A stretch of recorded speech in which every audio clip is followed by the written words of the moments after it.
Hi people. I recently leveled up my hunter to level 60, and since then I've done a bunch of soloing stuffs, including solo Darmal East. So I thought I'd share how I solo Darmal East with my hunter.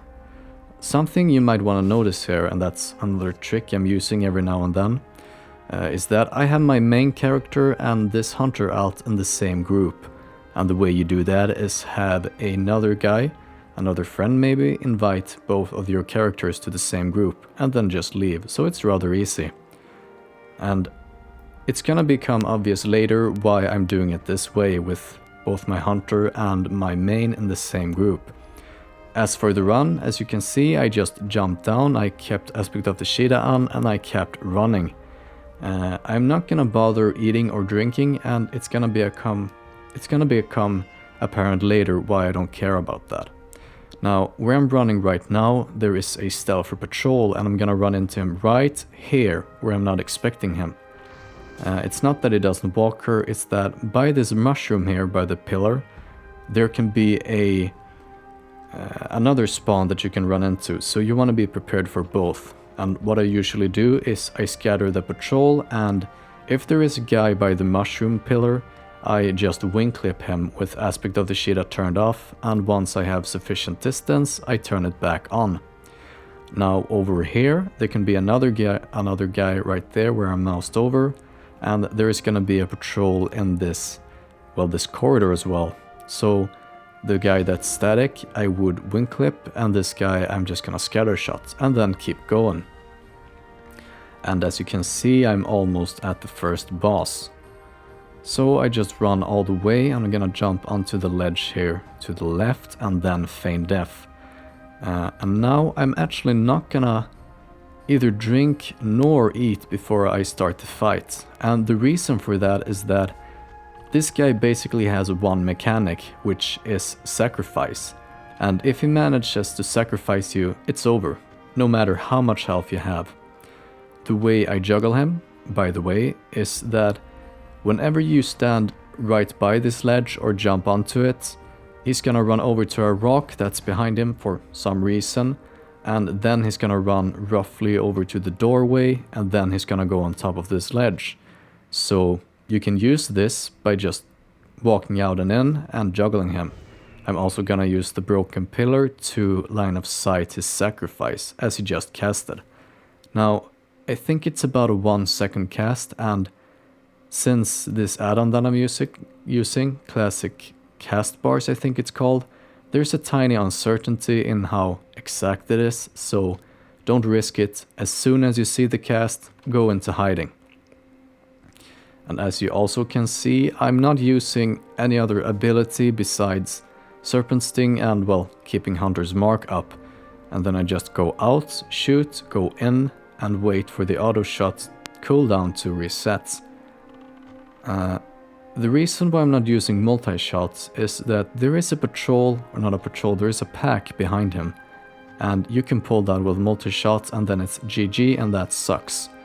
And the reason why I'm not using aimed shots is that, first of all, you're just barely gonna be able to fit it in. Like, he's gonna reach you by the time it's off, and 3 seconds, that's more than plenty of time for him to sacrifice you. You could have used multi-shots once he's closer than, let's say, the outer rims of that circle, you know, that forms around the altar, the circle with the spears and skulls and stuff. However, when he's that close, you're not gonna have time to cast auto shot as well.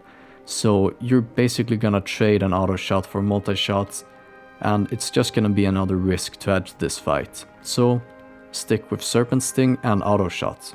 He has roughly 21,000 health, and it takes me about 3 minutes to kill him, a little less. I have about pre-bisc gear, a little bit worse I'd say, and the crossbow I'm using is the one from Aldrich Valley, which is very easy to obtain. He's gonna get slower and slower as he reaches, I'd say, health below 10%, but even though you now have time to use aimed shot, even if he sacrifices you now, you're still fucked, so you gotta play it safe all the way till the end. Don't risk it, cause it's so annoying failing this fight, well, he's basically dead. So there he died, and I'm reaching the 5-minute mark. If you fall all the way down here, you're just gonna die, so either eat or bandage yourself a bit and then jump, or try and land on that ledge. If there would be a mob here by the mushroom, you would have to scatter him, and then you would wing clip this guy that I just scattered. But if there's only this patrol, then scatter him and keep going. Now, the reason why I'm not feigning death already is because, first of all, with Aspect of the Sheeta, I'm way faster than he is and he will never reach me. And second of all, if I feign death, then I will have to wait another 30 seconds before the cooldown comes off. And I wanna have feign death when I'm gonna try and skip these patrolling treants. So this seems to be the easiest way to do this. And as for these treants patrols, just watch them and learn how they walk. The way I ran when I was going towards Zevrim Thornhoof, that's the safest way. When you run down to I think it's gonna be the eastern wall maybe. There's basically only one patrol that can reach you down there. But if this is your first time, make sure to study how things work and how they run before you just run along them or try and pass them. Alright, so we are running in this corridor leading up to the place where the final boss is, and the timer is roughly 6.5 minutes. Now the treants here have a very large aggro radius, and there is one guy patrolling, it's this treant here. There's no way I can get past him without pulling him once he's between those pillars by the vines, so I just sit down and eat, because you want to have full health, both when you're doing the jump here and when you're doing the fight. And also, when you're gonna do this jump, you want to pass the pillar to the right. If you're a Tauren, you can have some issues getting beneath that vine, but it's still possible. I just do it this way. So you jump down onto the pillar and you jump down onto this ledge. Note that you take about 1500 damage from these two falls combined, so don't even consider jumping unless you have more health than that. Also, the boss is gonna patrol back and forth between where he is now and the pillar where I just, well, landed on. So make sure not to pull him. And once you actually pull him, you want to do it from this place once he is where he is now. That wither which you just cast, it hurts a lot and you must avoid it at all costs. You can eat one of them, but if you're hit twice, you're dead. And as you can see, I just got hit. There's a lot of things that's gonna go wrong in this fight, and that's kind of why I'm showing it. What you want to do is either juggle him back and forth where he is now by jumping up and down the stone down here, or you want to run like I'm doing now to line of sight him. Whenever he is in satyr form, you just want to line of sight him as much as possible, because either he's gonna cast Enervate, which drains almost 2000 mana in 8 seconds, or he's gonna cast Wither and 2 withers and you're just dead, so avoid him. When he is in wolf form, he has quite low armor actually, so that's when you want to do most of your damage. But he also has a bleed and slowing effect, so avoid getting hit by him. Now, while he is in treant form, he has more armor and he also has this weird, it's not really a melee ability because it has like 15 yards range where he knocks you up into the air and resets aggro. And that can really fuck things up, as you're gonna see in just a minute or two. Now I haven't done too much damage on this guy. I think he has almost 50k, but however, you just want to damage him down to 50%. And then we're gonna feign death and do some sneaky things to get into the cave. And as you can see, I just avoided his Enervate by line of sighting it. And that's just how you want to avoid Wither as well. Do note, however, that he can cast Wither when he's running. So, on this fight, what you want to do is keep Serpent Sting up and use multi-shot when you can. And when you're using Imps shots, you want to do it roughly. And here's where the things fuck up, by the way. So he used that 15 yards range ability and knocked me into the air. And because I was in the air for roughly, let's say, 1 second, he resetted health. And I died.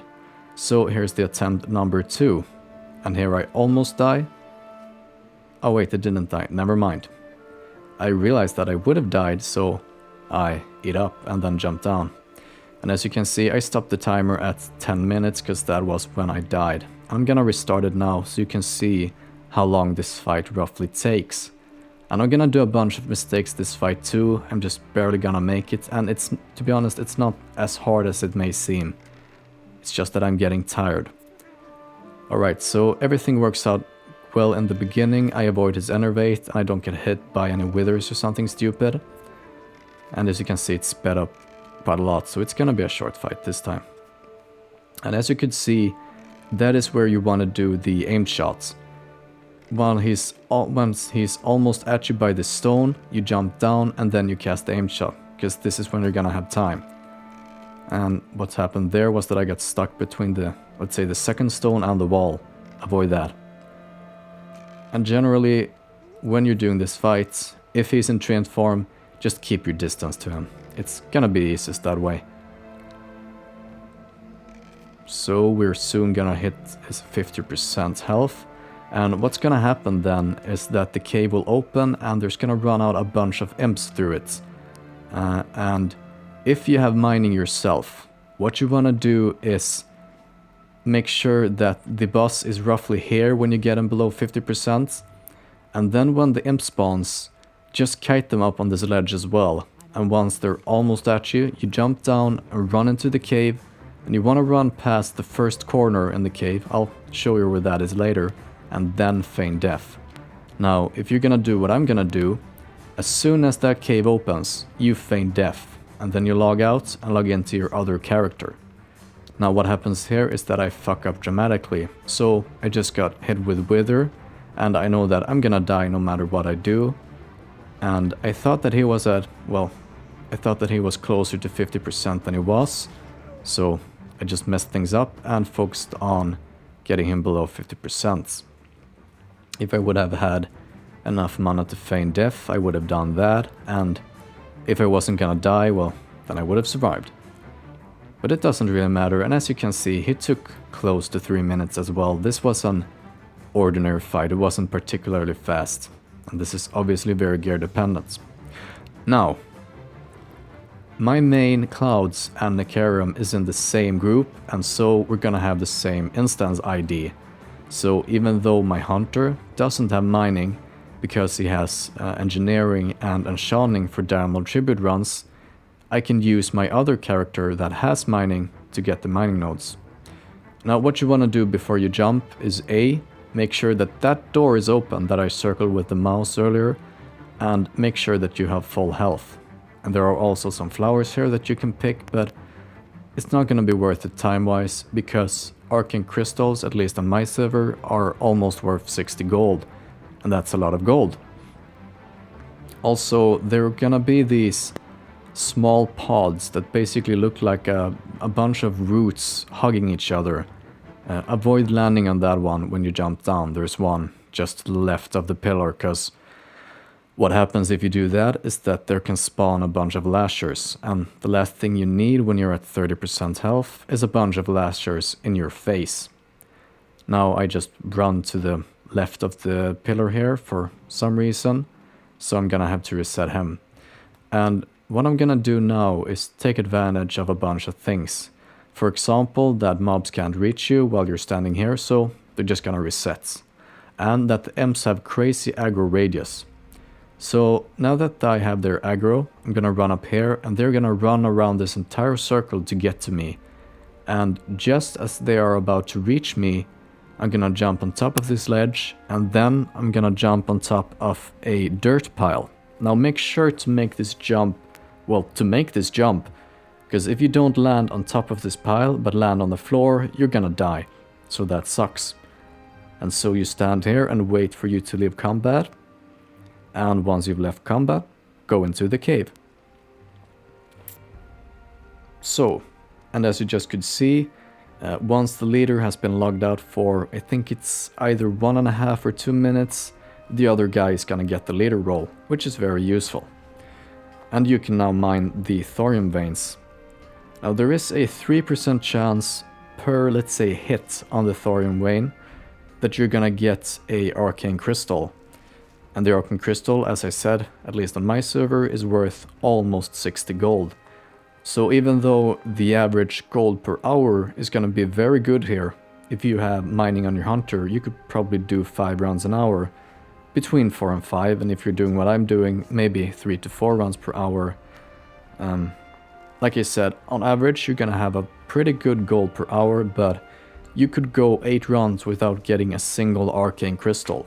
And then you could go 1 run where you get 3 arcane crystals. And that's just the thing about randomness, that it's random, and it can be slightly annoying that you can't really foresee when you're gonna earn the gold or not. But anyway, this is a very viable method that works. Clouds was once elemental shaman, and when I was farming gold for my sulfur hammer, I needed about 6-7k. This was what I was doing. So I've done almost 300 runs here, so I think I know this place decently well. And here we just run out of the instance. Now this place can be tricky right here, because if you die where I am now, you can't res with spirit. You're gonna have the spirit res. So you jump down here, and what you're gonna do now, if you're gonna keep farming, is that you want to reset the dungeon with the character you log into now, but don't enter the dungeon with this character. Because if you reach the instance cap and a character is inside the dungeon, that character is gonna get Hearthstone to the Hearthstone location. So, for example, this guy would get sent to Kargath, and that would suck. However, I'm done for now, so I'm just gonna run into the dungeon to avoid the alliances. And that is how you do Diamal East solo with a hunter, and even how you do it if you don't have mining on your hunter main or hunter alt. What I'm gonna do now is just show the price on arcane crystals on my server, and I'm apparently gonna inspect this general PvPer as well.